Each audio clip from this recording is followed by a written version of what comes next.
प्यारे बच्चों नमस्कार। हिंदी की ऑनलाइन कक्षा में आपका स्वागत है। आज हम भारत की खोज पाठ 2 तलाश के प्रश्न उत्तर करेंगे। तो आइए बच्चों पढ़ लेते हैं। प्रश्न नंबर 1 है, हिमालय के संबंध में लेखक के क्या विचार हैं? लेखक कौन है? पंडित जवाहरलाल नेहरू। तो बच्चों जैसा कि हमने पाठ के माध्यम से जाना कि लेखक हिमालय का संबंध पुराने मिथकों और दंत कथाओं से मानता है। कश्मीर के साथ खून का रिश्ता होने के कारण उसे पहाड़ों से बहुत प्रेम था। वह हिमालय पर बहुत घूमता रहा। हिमालय से निकलकर बहने वाली सिंधु, ब्रह्मपुत्र, यमुना और गंगा नदियों ने भी उसे बहुत आकर्षित किया था, अपनी ओर खींचा था। वह हिमालय को साहित्यकारों का प्रेरणा स्रोत मानता है। वह कौन? लेखक। प्रश्न नंबर 2 है, भारत की तलाश में लेखक ने क्या प्राप्त किया? तो बच्चों भारत की तलाश में लेखक भारतवासियों को तलाश कर रहा था जो भारत के आज़ादी के संघर्ष में नेतृत्व कर सके। इसके लिए उसने मध्य वर्ग के लोगों की ओर देखा, परंतु उसे लगा कि मध्य वर्ग के लोग अंग्रेजी सरकार द्वारा बनाए हुए ढांचे की ही पैदाइश थे। वो अंग्रेज़ों का ही साथ दे सकते थे, आज़ादी की लड़ाई वो नहीं लड़ सकते थे। लेखक का ये कहना है।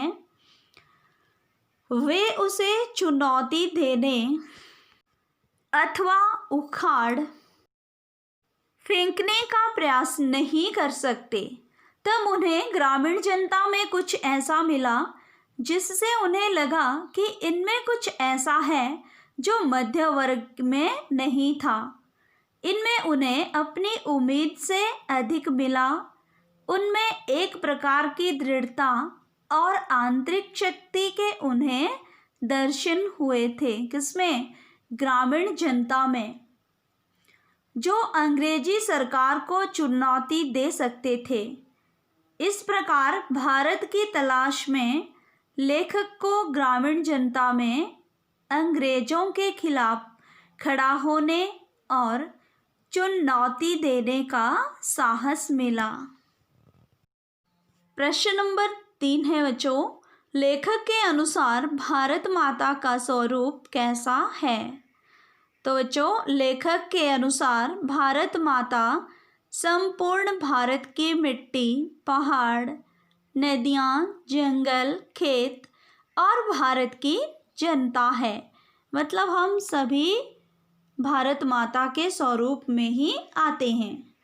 भारत माता के स्वरूप में यहाँ रहने वाले सभी लोग आ जाते हैं। उत्तर से दक्षिण और पूर्व से पश्चिम तक की सीमाओं में आज यह देश ही भारत माता है। तो हमें भारत माता की जय करने में संकोच नहीं होना चाहिए, क्योंकि हम ही भारत माता हैं। इस देश की मिट्टी, पहाड़, नदियाँ, जंगल, खेत और भारत की जनता, जिसमें हम सभी आते हैं, चाहे पशु हैं, पक्षी हैं, प्राणी हैं, सब इसमें शामिल हैं। तो हमें भारत माता की जय बोलने में फिर संदेह नहीं होना चाहिए। ठीक है बच्चों। प्रश्न नंबर 4 है, भारत की विविधता में एकता कैसे है? तो बच्चों भारत की विविधता यहाँ के उत्तर पश्चिम, पूर्व दक्षिण में रहने वाले लोगों के रहन सहन, खान पान, भाषा आदि के रूप में स्पष्ट दिखाई देती है। भौगोलिक दृष्टि से भी इस देश में कहीं गर्मी, कहीं सर्दी, कहीं पहाड़, कहीं मैदान और कहीं रेगिस्तान है।